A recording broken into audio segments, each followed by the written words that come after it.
I want to bring in MS Now reporter David Noriega, who is live for us in Bogota, Colombia, and MS Now military analyst, retired Colonel Jack Jacobs. David, you're there on the ground in South America. What's the reaction from Venezuela's neighbors?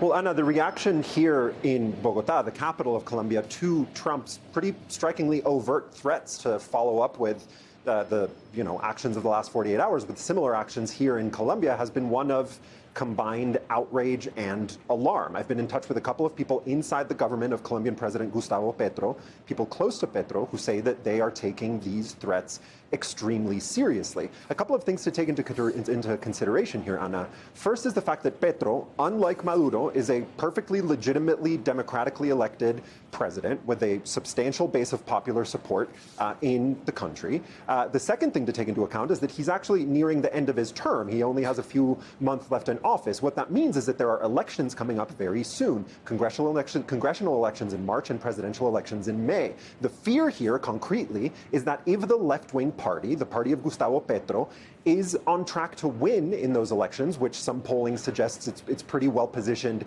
to do so, then the United States will, in one way or another, intervene. So it's not, even if it doesn't take the form of like a direct military intervention or the kind of operation we saw in Venezuela, there is a clear sense here in the government and among the people that the U.S. could very well be meddling directly in Colombian affairs. As for Venezuelans, Ana, I've been speaking to a number of people inside Venezuela as well, and there is a profound feeling of uncertainty about what comes next and about what this seeming new sort of regime formation of Delcy Rodriguez and some of other key regime figures in the Maduro government, whether they're going to be able to hold on to power for very much longer, and if they don't, the kinds of chaos that is likely to ensue between different factions of the government, armed paramilitary and criminal groups. If that happens, it will inevitably spill over into Colombia, and there is some profound concern about that possibility here as well, Anna.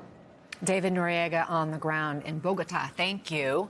Colonel, we just heard the president there at the top talk about Colombia and Mexico, even Greenland, threatening essentially U.S. Cuba could take action. Right, Cuba as well. I mean, you even have other members, sort of an extension of the administration, also kind of discussing this and encouraging it. It was the wife of Deputy Chief of Staff Stephen Miller who posted this, a map of Greenland draped in an American flag with the word soon.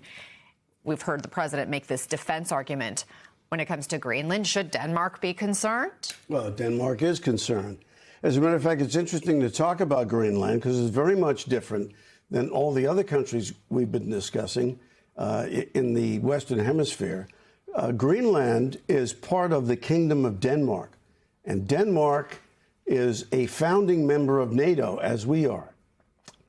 And if the perception is, and the reality is, that the United States is going to breach the sovereignty of a fellow alliance member in NATO, it means that NATO itself goes to pieces altogether, which I guess should be pretty good news to people like Vladimir Putin. But so this is extremely dangerous, not just in talk, but surely in execution. And we heard the president and other members of the administration talk about how they intended to send a message of being tough, don't mess with us or else. And I'm paraphrasing that, obviously.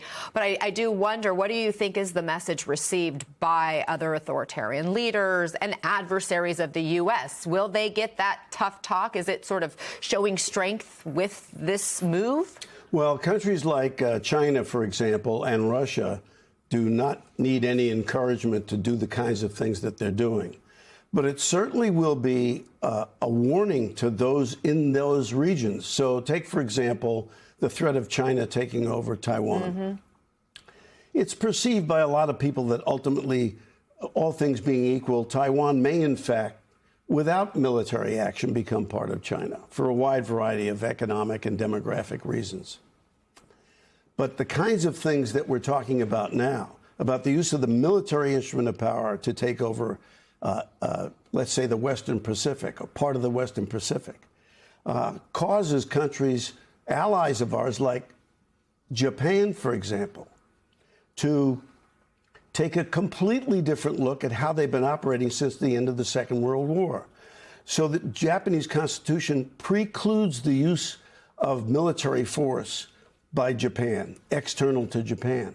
Well, they're changing their minds altogether about that, because the perception is that the United States is not going to come to their aid.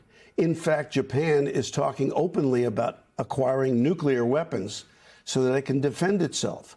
All this does, all the current events here all they've done is exacerbate those kinds of tensions and objectives in vast areas of the world. Such huge global repercussions could come from this move. Colonel Jack Jacobs, thank you for your expertise. We appreciate you as always.